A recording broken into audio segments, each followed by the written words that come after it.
LEAP presentation. Yeah, also joining us tonight is our Assistant Superintendent of Curriculum and Instruction, Michelle Middleton, and Operations Director, John Degg. Enfield Public Schools received a grant and joined a network of schools that are participating in the LEAP, which stands for Learner Engagement and Attendance Program, which I know the two of them will explain more. And that's to reduce chronic absenteeism in our schools by providing additional resources. Yep. So Mr. Ryder will be adding one more acronym. So the LEAP program is a research-based, grant-funded opportunity to implement a relational multi-visit home visit program designed as an intervention for students who have missed or begun to miss too much school. So back in May, we were notified that we were eligible to apply for the LEAP grant. So this Connecticut Department of Education is asking the RESCs to administer this grant. It's mostly run by Ed Advance. So we received an allocation of $150,000, and that's funding, state's funding it through ARPA funds. And the grant period for this is between July of 2024 and January of 2026. So beyond just the funding for the program, the true value of this is being part of a program is to access to research-based interventions supported by a network of professionals who have already developed the resources needed to implement a program like this. This includes things like parent communication tools, staff trainings, and the analytics to track attendance issues and interventions. So the LEAP program started with 15 districts in April of 2021 and continued through to 23-24 school year with 14 existing grantees shown up there. For 24-25, we're part of a second cohort that's adding 12 districts to the program. And districts are added based on the 21-22 and 22-23 student attendance data and the number of chronically absent students with high needs, and the percentage of chronically absent students with high needs. With small districts or large districts, those can be skewed, so you needed to meet kind of both criteria. So just for comparison, we're looking at some of the districts in our cohort. So Enfield didn't quite have the peak chronic absenteeism. We're that second from the left district. So you see some of the other ones had higher peaks. If you look at our 23-24, our most recent, we're roughly comparable with the other districts for our chronic absenteeism. Our peak was around 21% of students being identified as having chronic absence, and our 23-4 was down to about 18.7. This is higher than our pre-pandemic levels. So just a few key points about the LEAP program. This is a voluntary program. Parents will be contacted and can be declined to participate in home visitations. Other interventions will still remain in place. That's things like student attendance letters and so on. This isn't punitive visit or a well-being check. The program really is intended to support a family's educational goals for their students and build strong relationships between the family and school. No one's going out. They just show up at a parent's house. All visits are scheduled and should have a reminder to the family prior to the visit. All home visitors are going to receive training through the LEAP program. Michelle and I attended the training. They're actually quite good. All the employees are going to have their ID, and they're going to be traveling in pairs out to homes. We do intend to have the visits take place at the home or a community place of the family's choosing. We don't intend to have parents come into the school, and that kind of reinforces that there's no punitive measure here. And the research as part of the program shows that going out and visiting with families outside of the schools is much more impactful than having the families come in for these conversations. And as a district, we do plan to continue our existing attendance interventions, including school attendance teams, interventions like our attendance letters, communications with families on what qualifies as an absence from school, and we have our additional higher tier supports when we work with youth and social services. The LEAP program is designed to kind of be a continuum. There's an initial contact with a family. That contact is made after consultation with the school attendance team. They will make that initial contact, and if the family would like to have a home visit, they'll schedule that home visit. They'll have that planned meeting with the family. After that, there will be a follow-up conversation that can either be ideally by phone. If they can't reach them, that follow-up will be by email. And then this cycle repeats the process until the attendance issues are addressed or the family says that they would no longer wish to participate. Some of our goals for the district as we implement this program is we received enough funding to conduct approximately 500 to 700 home visits between October and January of 2026. We hope to reduce our chronic absenteeism from that current about 18.7% down to 14.2% or less. And we hope to reduce some of the disparities we see in subgroup attendance.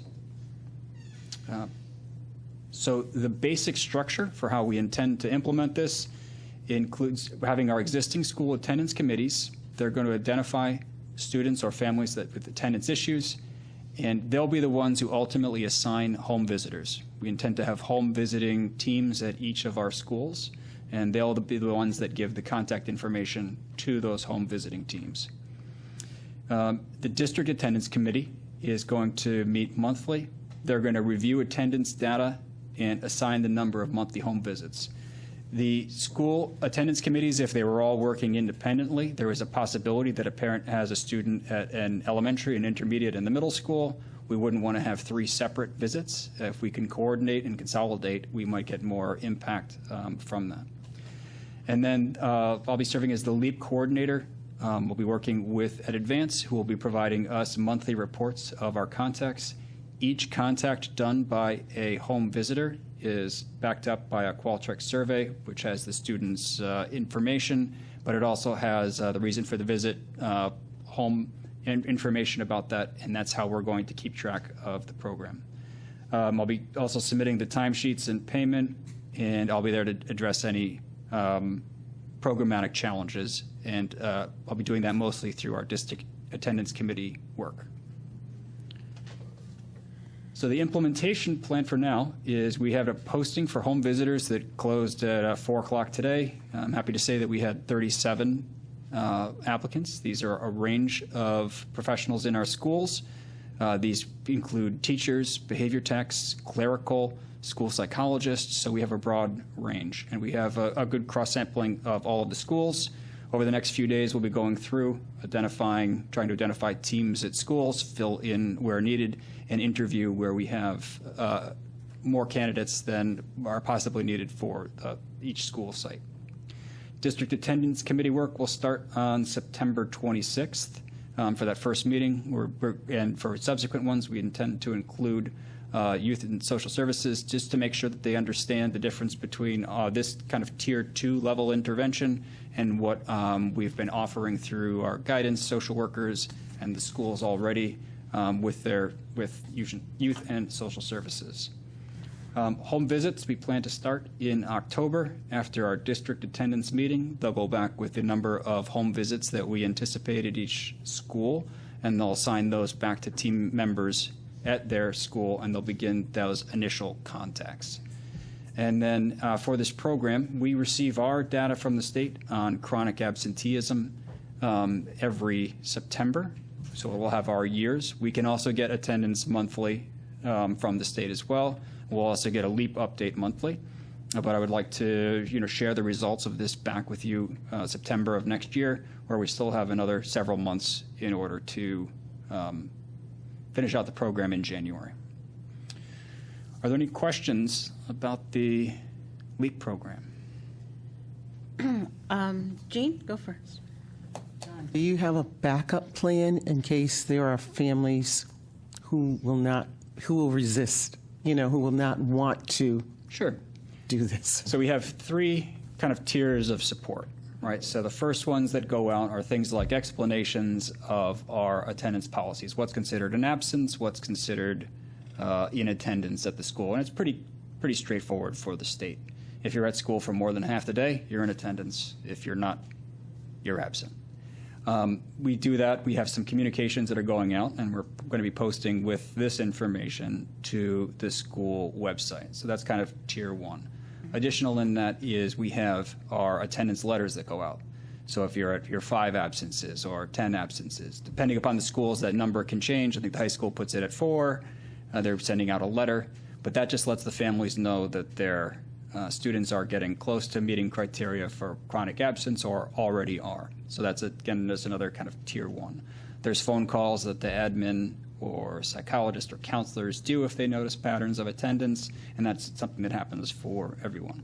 This is kind of that tier 2 level. And again, it is voluntary. Parents might say no, but tier 1 work still continues. If it isn't addressed, there's other supports where they might get social worker, youth services, others, and those become kind of tier 3 level supports. So this is just kind of a intermediary step, and all of the other ones still remain in effect. Anything else, Jean? You good? Yes. Okay. Go ahead, Ms. Blank. I have a question. So I saw the number of 150,000. Mm-hmm. So is that 150,000 allocated to Enfield? Yes. Okay. Because I wasn't sure if Yeah, there- overall, I think the first cohort received around 10.5 million. Some of the larger districts got a significantly larger grant.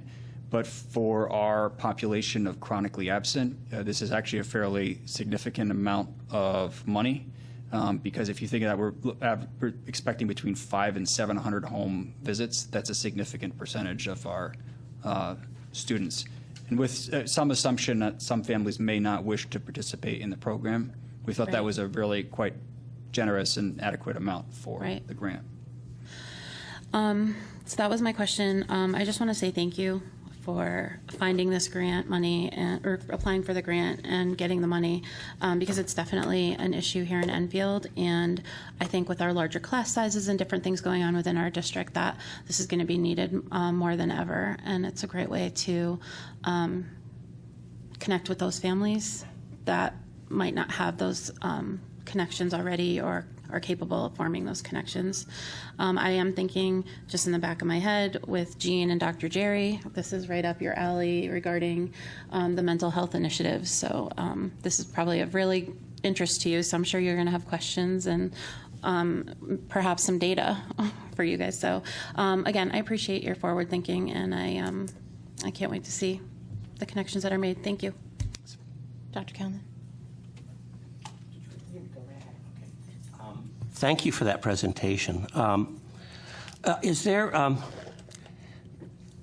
you might have mentioned this, and I might have just went right over my head, so forgive me if I'm speaking out of turn, but what kind of track record does LEAP have? Is it known, or is there evidence to support its utility? Yeah, so there was a study that was completed towards the end of the first cohort. So the districts are allowed to choose their own model.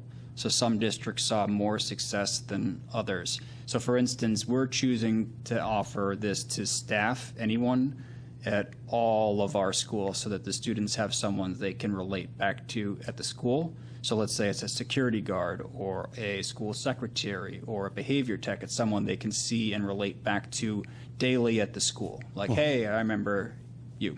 Others had home visitors teams, like coaches that went out and had vehicles, and they would just do this full time, right? Just be contacting families, and that's for maybe some of the larger districts. There was variance in the effectiveness of the programs based on the model that was chosen. The range of impact was based on time and number of visits, and they said usually within districts around 4% to 15% increase in student attendance as a result of participating, or their families that have made contact through LEAP. And maybe you can't answer this for me, but are there specific types of interventions that go on in this home environment? Sure. So the home visitors aren't there to necessarily solve problems for the Right. family. They're there to go in and at least for the first one or maybe two visits, listen to get what's the family's educational goals. What do they want their student to do? What's their idea of success? If there are issues, let's say that there's an issue with information coming home from the schools not in the home language, that's something that we can bring back, and that's something that could probably be relatively easily adjusted for. If the student is refusal to come to school and the parent is just unable to get them there, that's something where we could bring that information back to the school, and that might go to a different level of intervention based on the student's age. So they could do things like point the family to another resource at the school, but they're not really there as doing the same work as like maybe a social worker would. They're there more to listen, advise, see if there's an issues of connection, of language barriers, of transportation, I guess, is another one that they heard of. It was common. Okay, so the selection process for these individuals, they could be, can you kind of tell me? Happy to. So we set up a couple different intervention criteria. So chronically absent is 2 or more absences per month, because chronic absenteeism would come in at 18 absences or 10% of a school year. So if you're missing 2 a month, you're going to potentially meet that target. We also, for this first year, because we're just rolling it out, said that we were going to look at students who have identified as chronically absent in the prior year for the October initial visits, because we're hoping to prevent issues in the upcoming year. We'll start with anyone who's received 3 absences a month. However, there's going to be discretion in that. If a student has COVID, that's not necessarily someone we're going to reach out to. Right. But it's someone where it's a pattern of attendance not related to any one specific. If a student had a exceptional event and they were able to go to an athletic tournament or Olympic tryouts or something like that, that's not going to result in a home visit. But so that's where we need the 2 levels of the committee. We need the school attendance committee to have identified the issue and to begin to see if it was a single event or is it a ongoing event that we need to then address through potential home visits. Okay. And just one more question. Sure. Will this, theoretically, could this stretch the resources available to the schools? We've lost so many personnel over the last few months. Will this involve a further stretching of our resources? So all of this is going to be happening after hours. So we're going to be doing all of this after contract hours. So in the grant, we're able to pay a very generous curriculum writing rate to this.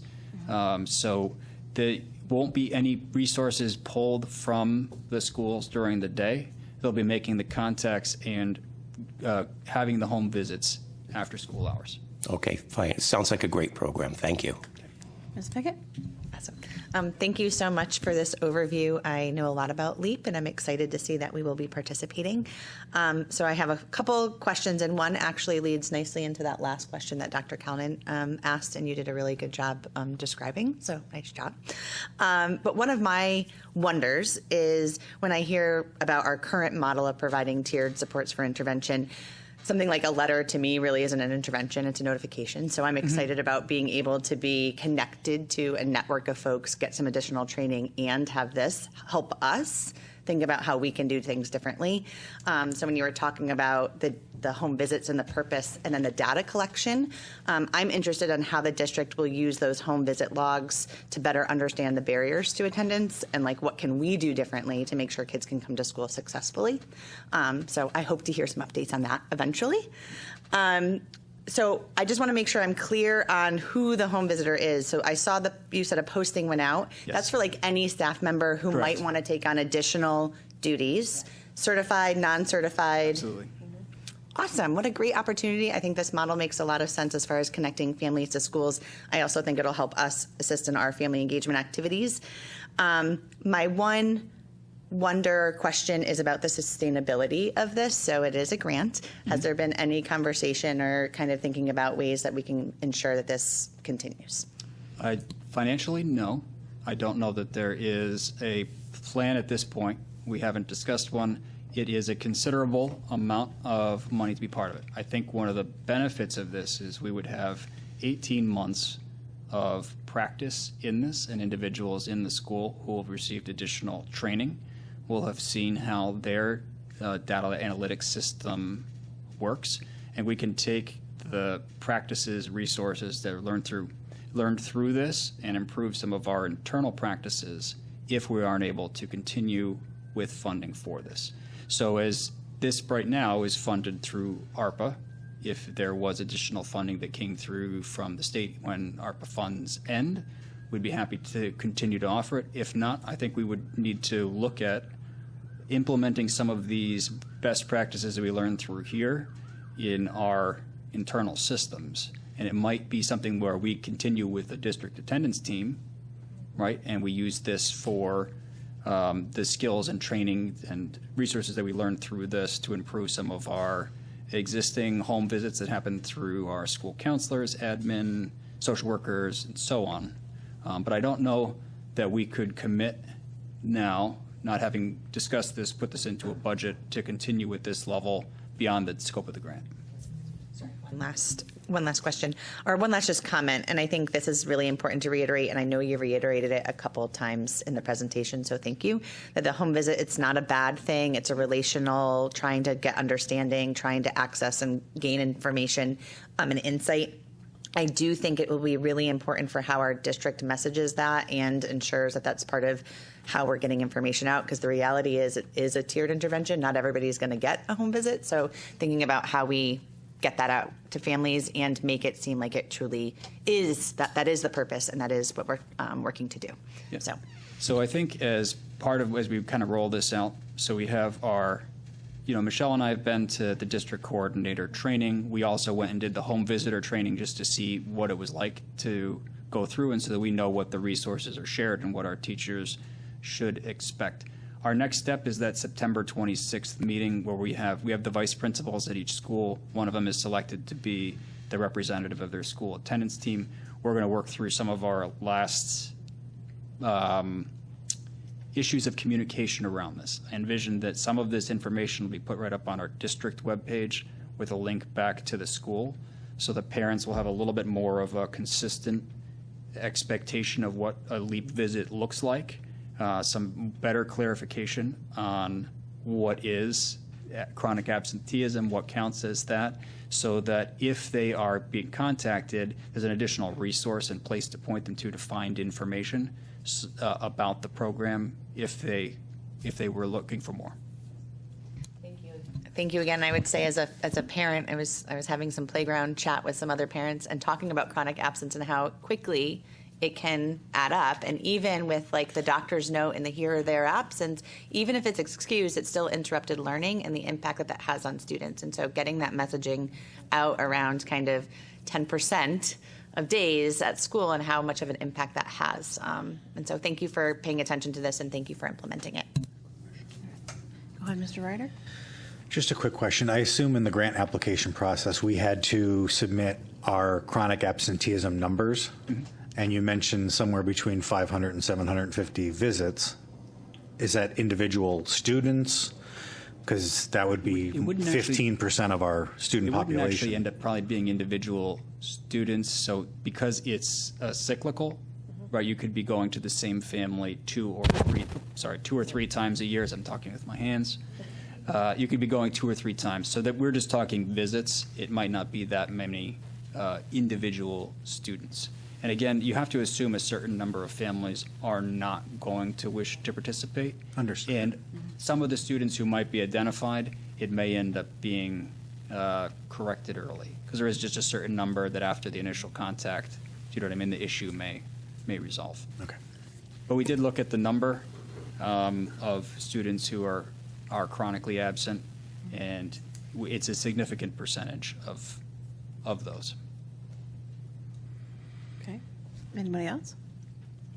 Okay, so the number of visits you're talking about in totality then, like you're expecting over the grant whole period. Correct.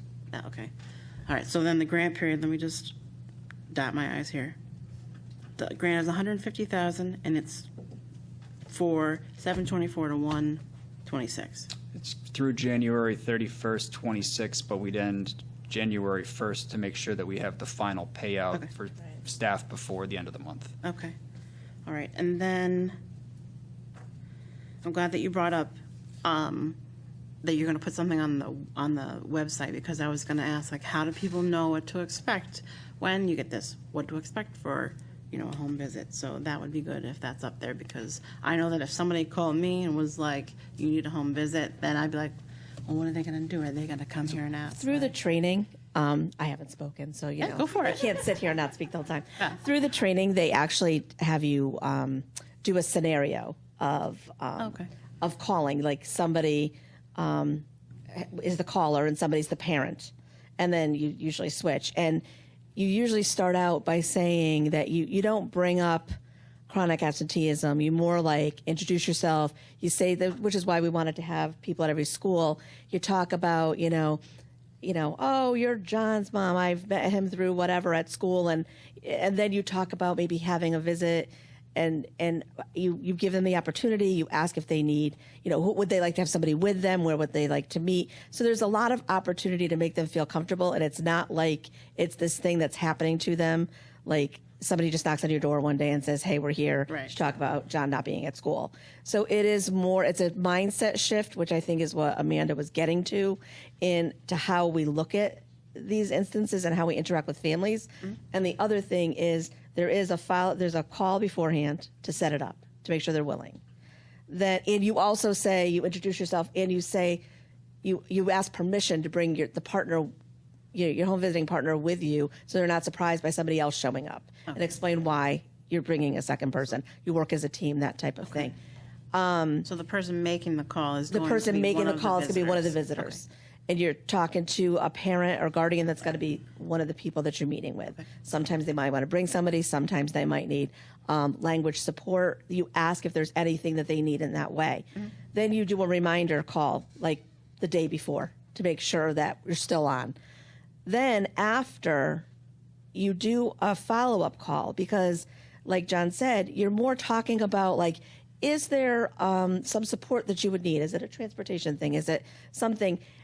And you may have talked to the parent about possibly connecting them with resources. You do a follow-up call to give them any information you had promised to give them that you've gotten, or put them in contact with somebody else at the school. Mm-hmm. So it really is a different thing. It's not something happening to them. It's something that we're doing together. Gotcha. So then the training that you guys went to, you are going to be giving the training to Nope. No, you're having It's okay. online, and the trainer will be doing it. Is he from Crack? Home Visit Hub. Home Visit Hub. It's a 2-hour training. That's going to be part of the cost too. That's in the $150,000, mm-hmm. and they all have to. And they keep track. They will send a list after it's an online thing. If you are there less than 50% of the time, it is highlighted in yellow and sent out to your coordinators. Okay. Because so you haven't been trained. So it's a 2-hour training. And it's virtual. Virtual, yep. So not like I need to go fill out these 5 questions at the Nope, end and it's pass virtual, my and thing. it's 2 set hours. So I think the one that we were going to do in September is 3:30 to 5:30. Mm-hmm. So yep. So in part of that, you have the program overview, what it looks like, what the conversations should be about, and it's just what Michelle said, and then you do scenarios. So you end up role-playing, and you do mock calls with parents. So they have some of the people try and be the parent, some people are the home visitor, and you role-play in these mock calls to get practice at it. They also offer update and kind of like an office hours and other trainings where you can come and continue practice for mock calls. And one of those invitations just came out, today. Awesome. Okay. And so then you said you had 37 applicants. How many positions are you hoping to fill? So we were looking in the grant, we said up to 40, so Okay. we're close to our goal. What we need to go back to is make sure that we have people at all levels. So we're doing it K-12, that's inclusive of Eagle Academy. Oh, okay. So we're looking for people at all of the schools. Okay. Awesome. And then the people that end up being the home visitors and the people on the attendance committee, after hours, are they getting paid like you're doing this program, you're going to be paid a flat fee, or is it like per home visit? How does that work? It's hourly. Okay. And this is, so we're paying, when we wrote it in the grant, we wrote it in as our hourly curriculum writing rate. Okay.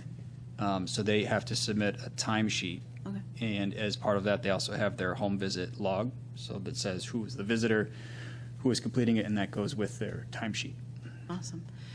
And then to get the final payment of the grant, is that based upon meeting our goals, or is just successful The grant's implementation? paid as we go along, so basically we would submit it in payroll and then receive reimbursement.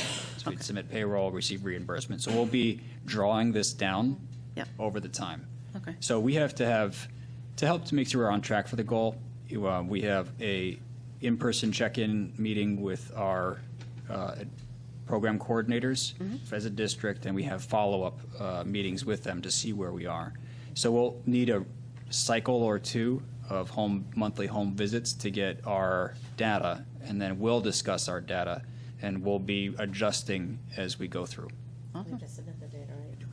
We don't need to submit because we chose the Qualtrics survey. And do we already have the grant money, like, started? So the grant, It's yeah, been we have grant approved, we have the- allocation. So We the have the money email. the money's there. Okay, good. We can submit against it. Well, it's like in most grants, we're going to pay it through our payroll, and then we're going to receive the reimbursement for it. Okay. All right. Was there anything else I had?